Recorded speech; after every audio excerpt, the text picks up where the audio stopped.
Welcome to our 10-minute talk on tactics here with Jacob Anderson. And we are talking today about transition and taking kind of a slight change. Jacob is not actually a veteran, and we're not talking about transitioning from the veteran world. We're talking about transitioning during a time of upheaval and a time of change. And so, man, thank you for coming on. Now, as a plus, Jacob is a Command Ready graduate, so I'll throw that little plug out there. But man, good to see you. And I know you've landed well, but don't start there. I want to hear the story because I know you went through a lot of emotional hurdles to get, from known to known again. And then that whole pit of despair that meets in the middle. And that's what I'd love to hear about. No, Garth, I really appreciate the time. Command Ready was that was my first formal training as a leader, and that's where I learned a lot of the lessons. And glad to have kept this relationship over the years. Yeah. It's been an interesting year for everybody.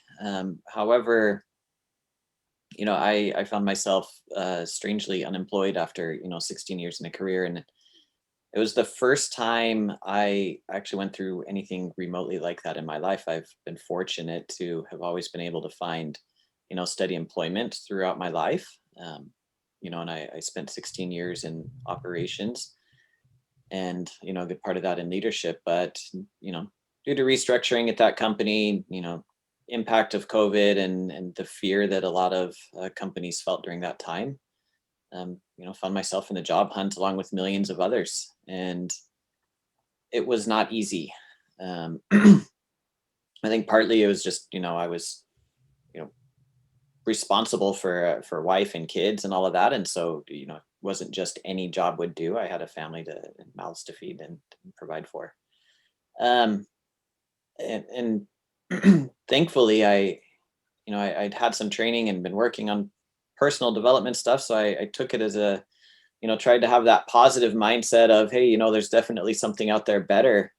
And, that things happen for a reason, and definitely they do. However, I'm sure, most people that'll hear this can relate that sometimes it's easy to lose sight of that. Yeah. And after revamping my resume multiple times and reaching out to contacts on LinkedIn and everywhere else, and it just I got myself in this spot where it's just started to feel hopeless, and started talking to counselor, and he's like, dude, you just got depression. And very common thing that happened to a lot of people, I think, whether they were employed or not, is just COVID was something that our generations just haven't experienced anything like that. And truly was historical, right? The economy's never been shut down at that scale before. But going through depression and fighting that and trying to, just get dressed every day and go back to the grind of trying to find something. It was definitely something that weighed on me. And the family, we took advantage a little bit of the situation and just went and stayed with the in-laws for a while in California and enjoyed the sunshine and the beaches and the wonderful things about Southern California as much as was possible, given the shutdown there too. But I think is one of the biggest lessons I learned from it is that time is hard. Patience is hard. And doing the things that we know we have to do to be successful at whatever our endeavor is, and in this case, finding a job, it's just, the repetitive actions that are going to get there. Yeah. But being patient while that plays out is something it's just terrible sometimes. And I think you hit on it though, right? I mean, you're talking about the process being the goal. Like, you have to treat the hunt like a job. And you said it at the very beginning, like you had to get up and get dressed for the job hunt, not just getting up. And I mean, I've joked about it before, like the best advice for everyone is get up and put on pants. And by pants, I mean whatever the uniform is for whatever the thing you're going to do. Like, build your identity first. I am a business professional. I am going out looking for jobs. And then from the identity, shape your actions. I'm wearing a shirt or pants or whatever, right? And then that will help drive your feelings. Yeah, and it really is. How do I say this? What was hard for me is I'm a very task oriented, process driven person. And, you know, prior to being laid off, there were certain things I did every day. I got up at 5:30 in the morning. I went, exercised, and, I'd listen to some sort of positive, audiobook or something while I was exercising. And then I'd come home and, say my prayers and do these things. And I had this great process that kept me in a good space. And what was hard is that through the job hunt, it was just the constant rejection. And, you know, and they weren't rejecting me, right? It's just there were 500 or 1,000 other people applying for the same position. And it's just you only can talk to so many people as you're interviewing applicants. Um, what I am glad that I did though, and if there's some value that I can add here and advice, I guess, is I took it as an opportunity to really try and explore other options, other things that I could do, and not to just be defined by what I had done in the past.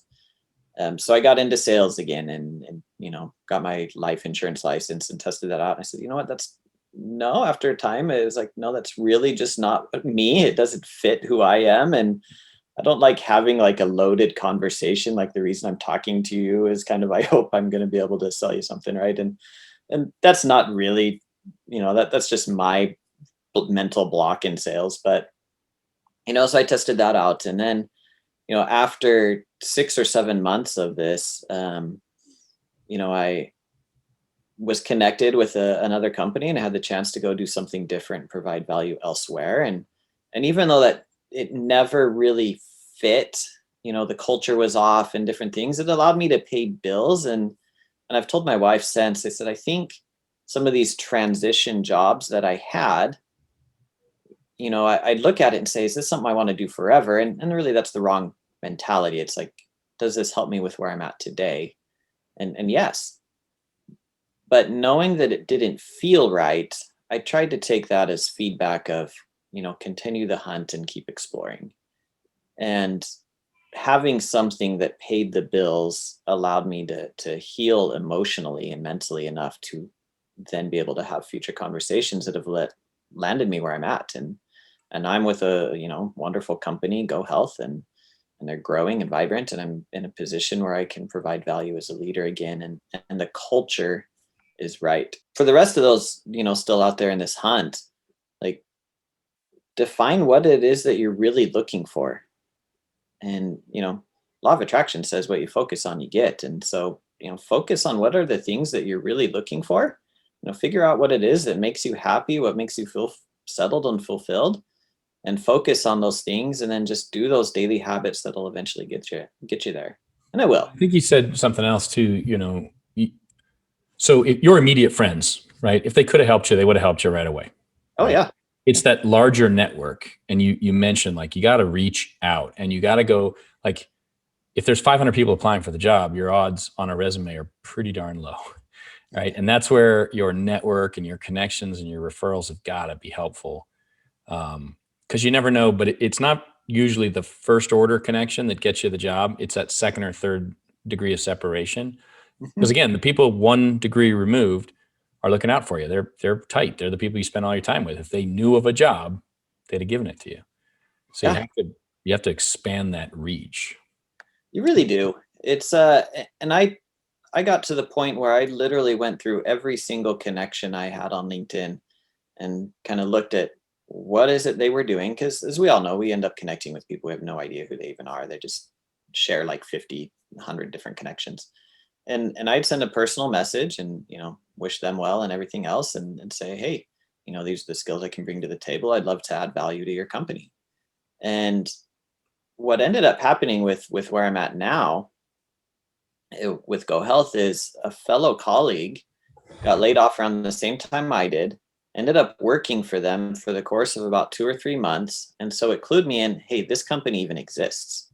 And he had good things to say. It just, he was looking for something bigger than the role they had available for him. Right. But then when I saw a job posting that I felt I was qualified for, I went and, applied for it. He referred me, kindly. And, you know, pot at the end of the rainbow magically appeared. And here I am today.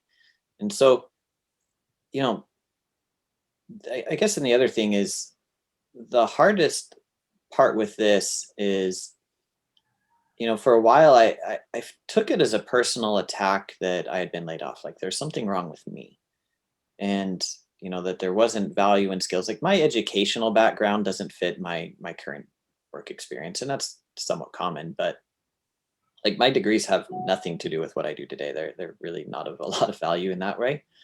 And so it was like, okay, well, I've done this certain line of work in the alarm industry space for 15 years, but it's not necessarily what I want to do forever. What skills are relevant to these other jobs that I may want to do? And it was hard to define. Like, what do I really want to do? Well, I love leadership. I love developing people, and let's figure that out. Um, but for a while I was feeling like maybe there's just very little value that I can even, bring, and so I started looking, at positions that were just entry level again, and just, there was a hit to my self-esteem that was pretty big. Um, and so I had to get out of that space and stop that negative self-talk and remind myself, you know what, I've been successful wherever I've been. I've added value. I've been successful. I can continue to do that. And so, the principle of feel the fear and go do it anyway. Um, that was a leap I took, with Go Health. It's different industry. It's still leadership, but there's a lot that I have to learn, skills that I'm having to expand on and learn and develop. But that's fun. Yeah, but that's the whole point, right? Like none of us have to be experts at what we do. We have to be interested and we have to get good at it. And then if you're good at it, maybe you develop mastery and passion. But in that, the common skills and the stuff you're not giving yourself nearly enough credit for was your phrase in the beginning. Like leadership is not to you about being on a rock anywhere. Like leadership in the way because I know we've talked before, it's about the opportunity to develop other people. And that's huge. I mean, that makes you industry agnostic. Getting laid off, it was just kind of a kick in the butt out the door anyway, and God opened up a better door, and that I walked through just now. And sometimes I really do believe there's some divine intervention that helps us get where we want to be when we don't have the courage to just make the leap ourselves. Yeah. No, and we need that extra hand. Hey, great chatting with you. Good catching up, man. I can't wait to see more good stuff coming out of Go Health and you. I think there's power in your story, right? And we talk here about battlefield to the boardroom, but the battlefield is life. Like we're not talking about, some dark street in Afghanistan or something. This is life. Life is about struggle. And it's how do you translate the struggles that you go through into your business success, which then, facilitates your life success. And I think you lived one of those journeys now. So congratulations on the new role. I know you'd like the new company. That's good. We had a great chat before we got on here, but different industry, but culture fit is everything, and landing there is important. Thanks for taking the time to talk today. Oh, it's a pleasure. I appreciate being on here, and hopefully it's of value to your audience. I mean, yeah. Well, people need to hear the message again and again and again, which is follow the process.